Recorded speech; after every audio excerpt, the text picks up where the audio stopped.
Have you ever wondered how a single city, once a humble collection of huts on a muddy riverbank, came to dominate the known world for centuries? This isn't just a story of conquest, it's the epic of Rome, a civilization that laid the very foundations of our own. Join us as we journey back in time to trace the rise, the unparalleled glory, and the dramatic fall of the Roman Empire.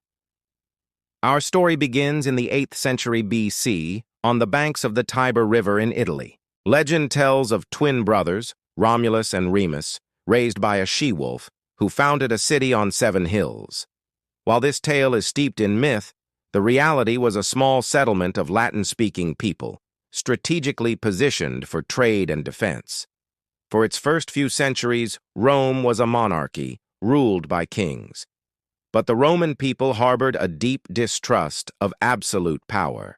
In 509 BC, they overthrew their last king, Lucius Tarquinius Superbus, and a new era was born, the Roman Republic. The Republic was a revolutionary concept. Power was shared, not concentrated. Citizens elected representatives to govern on their behalf, a system built on laws and civic duty. This stability at home allowed Rome to look outward. What followed was a period of relentless expansion. The Roman legion, a disciplined and innovative fighting force, became the most formidable army of the ancient world. They didn't just conquer, they assimilated. One by one, the Italian peninsula fell under Roman control. Then, they set their sights across the Mediterranean. Their greatest rival was Carthage, a powerful maritime empire in North Africa. The struggle for dominance led to the Punic Wars, a series of 3 brutal conflicts spanning over a century. It was a clash of titans, featuring legendary figures like Hannibal, who famously marched elephants over the Alps. Despite devastating losses, Rome's resilience was unbreakable. By 146 BC, Carthage was destroyed, and Rome was the undisputed master of the Mediterranean, which they proudly called Mare Nostrum, our sea. With wealth and territory pouring in, Rome transformed. A city of brick became a city of marble. Grand forums, temples, and basilicas were constructed. But this expansion came at a price. The Republic system, designed for a city-state, began to buckle under the weight of a vast empire. Vast fortunes were made, creating a huge gap between the super-rich and the impoverished masses. Slave labor from conquered lands displaced Roman farmers, who flocked to the city, unemployed and discontented.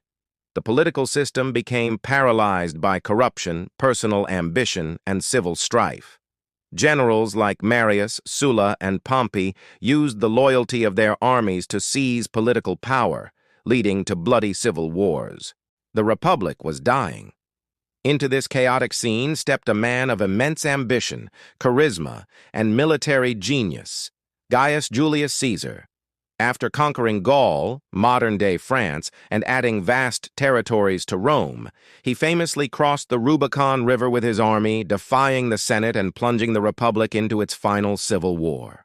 He emerged victorious, declared himself dictator for life, and began a series of sweeping reforms. But his accumulation of power terrified the old guard of the Senate. On the Ides of March 44 BC, he was assassinated, a desperate act to save a republic that was already gone. Caesar's death didn't restore the republic, it ignited another power struggle. From the ashes of this conflict, Caesar's adopted son, Octavian, emerged supreme. In 27 BC, the Senate granted him the title Augustus, meaning the revered one. This moment marks the end of the Republic and the beginning of the Roman Empire. Augustus, the first Roman emperor, ushered in 2 centuries of unprecedented peace and prosperity, known as the Pax Romana, the Roman peace. This was Rome's golden age. The empire stretched from Britain to Mesopotamia, from the Rhine River to the Sahara Desert. It was a melting pot of cultures, unified by Roman law, language, and infrastructure. Roman engineers, true masters of their craft, built over 50,000 miles of paved roads, connecting every corner of the empire. Their aqueducts, marvels of engineering, carried fresh water to cities, enabling populations to grow and thrive.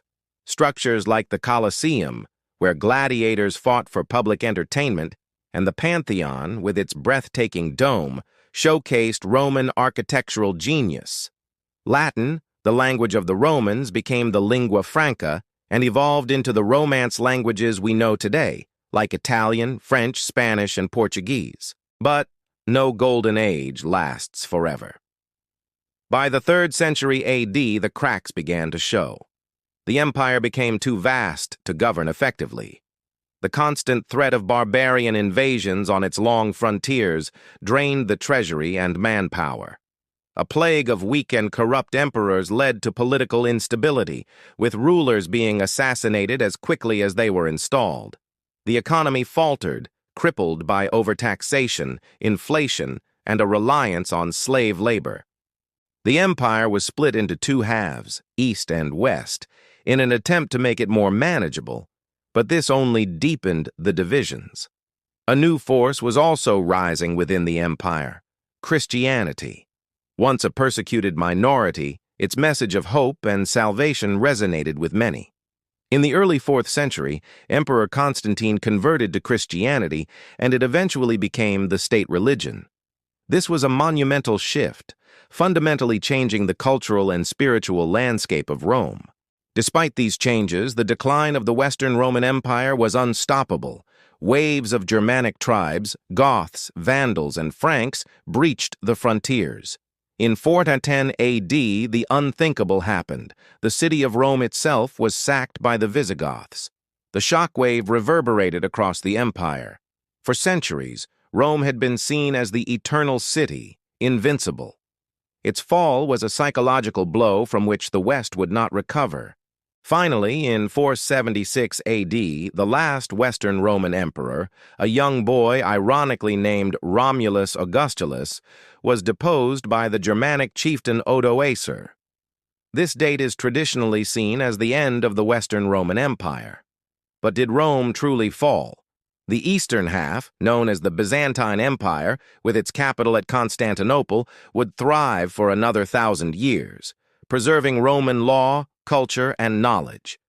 And in the West, Rome's legacy was not erased. It was absorbed. The Catholic Church adopted its administrative structure. Roman law became the basis for many modern legal systems. Its language, architecture, and ideas of governance echoed through the centuries, shaping the Renaissance and the modern world. From a small village to a global superpower, the story of Rome is a timeless lesson in ambition, innovation, and the fragility of power. It shows us that empires, no matter how mighty, can crumble, but ideas of law, citizenship, and engineering, can endure for millennia. The Roman Empire may be gone, but its legacy is all around us, in the languages we speak, the laws we follow, and the very idea of a Western civilization. Thank you for joining us on this incredible journey through ancient Rome. If you enjoyed this video, please give it a thumbs up, and don't forget to subscribe to our channel and hit the notification bell so you won't miss our next exploration into history. Let us know in the comments which empire you'd like us to cover next. Until then, stay curious.